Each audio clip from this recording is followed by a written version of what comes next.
जय श्री हरि, जय श्री कृष्ण। साथीहरू, यहाँहरू सबैलाई स्वागत छ। सबैलाई नमस्कार। र म अहिले श्री हरिवंश पुराण भन्न गइरहेको छु। तबसम्म यहाँहरूले मलाई पनि फलो गर्नुहोला र म यहाँहरू सबैलाई म फलो ब्याक दिन्छु र पछि हामी फेरि भेट गर्ने नै छौँ।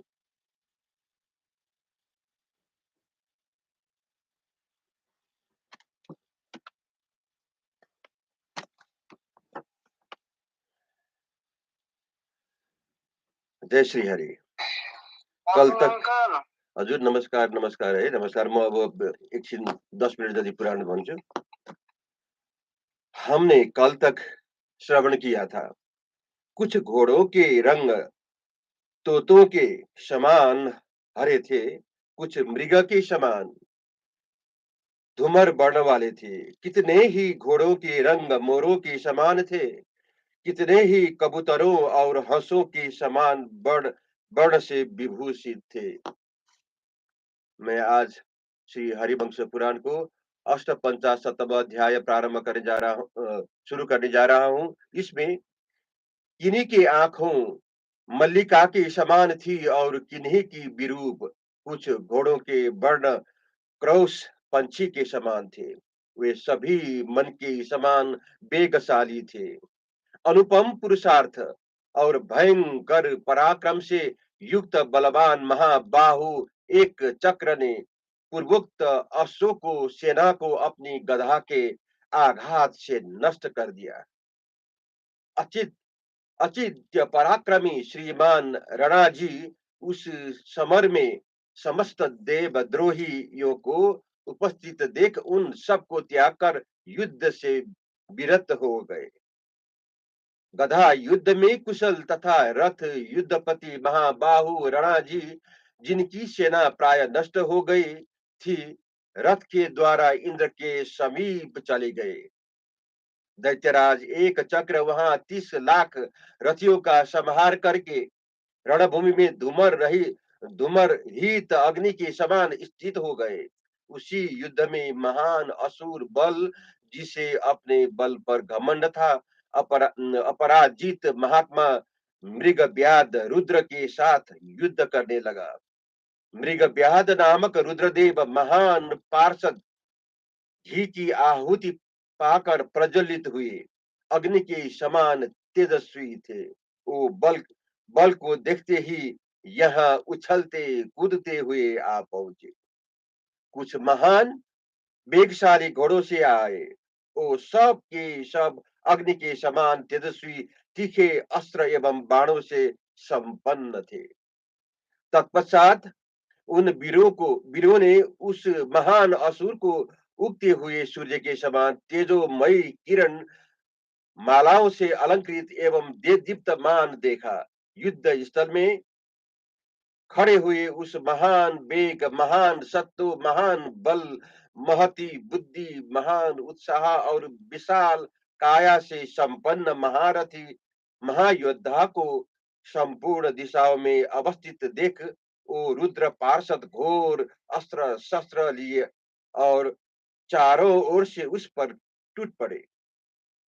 मृगव्याध ने उसके पर्वत सदृश मस्तक पर पूर्णतः लोहे के बने हुए तीखे और तेज धार वाले बाण बरसाए, जिनके मुख पर पानी चढ़ाया गया था। मृगव्याध के वो 7 बाण उसके सिर में धस गए।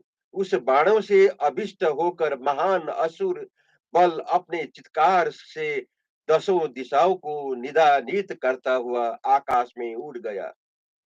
तब उन देववीर महाबली मृगव्याध ने रथ और धनुष सहित बड़े हर्ष के साथ आकाश में उस समय उस दानव का पीछा किया।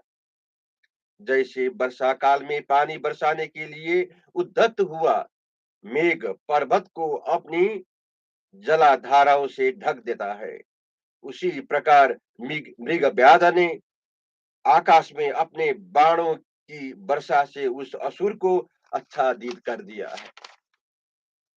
मृग व्याध से पीड़ित किए जाने पर उस दानव ने आकाश में ही मेघ की भांति घोर गर्जना की। तदंतर वह महान वेगशाली दानव सहसा दूर तक उछल कर मृग व्याध के रथ पर पंखों की हवा से युक्त पर्वत की भांति कूद पड़ा। ऐसा करके उस दैत्य ने उस रथ के ईसा दंड और कुबर को तोड़ दिया तथा उस रथ को भी चौपट कर दिया। महाबली मृगव्याध वह रथ त्याग कर पृथ्वी पर खड़े हो गए। रुद्र को रथहीन हुआ देख उनके शुभ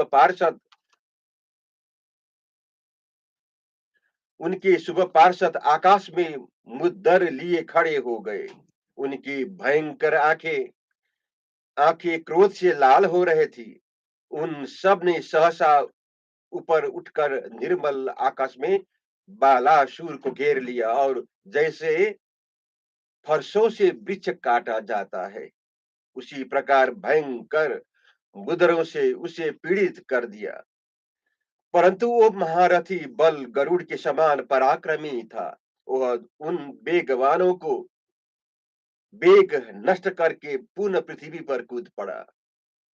वहां विशाल शाखा वाले एक साल वृक्ष को उखाड़कर उस महाबली दानव ने युद्ध स्थल में उन समस्त पार्षदों पर उसका प्रहार किया।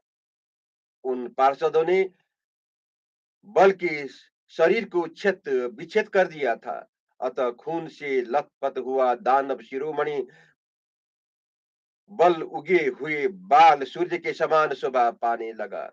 तदंतर मृगों, सर्पों और वृक्षों सहित एक बड़ पर्वत शिखर को उखाड़कर दानवराज बल ने महासंग्राम में उन पार्षदों पर आघात किया।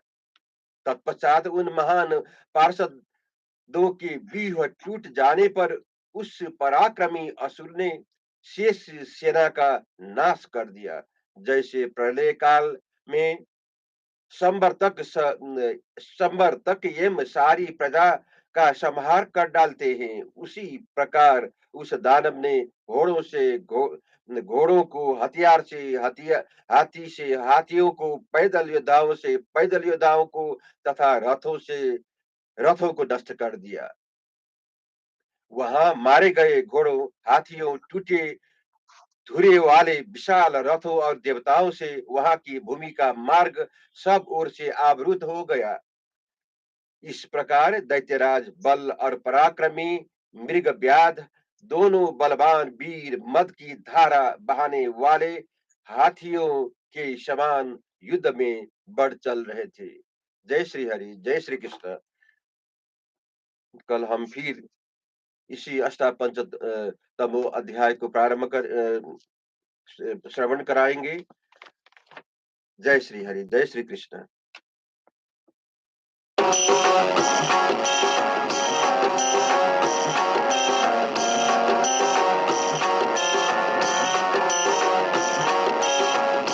श्री कृष्ण गोविंद हरे मुरारे, हे नाथ नारायण वासुदेव। श्री कृष्ण गोविंद हरे मुरारे, हे नाथ नारायण वासुदेव। एकमात्र स्वामी सखा हमारे, एकमात्र स्वामी सखा हमारे, हे नाथ नारायण वासुदेव। कृष्ण गोविंद हरे मुरारे, हे नाथ नारायण वासुदेव। श्री हरि शरणं प्रभु हरि शरणं, श्री हरि शरणं, श्री हरि शरणं प्रभु हरि शरणं, श्री हरि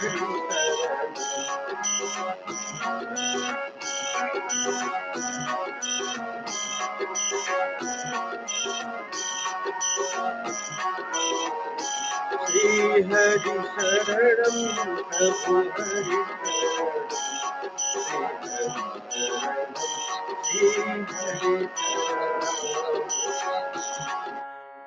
जय श्री कृष्ण, जय श्री हरि। हजुर नमस्कार, नमस्कार। हजुर म काठमाडौँ छिना मङ्गलबाट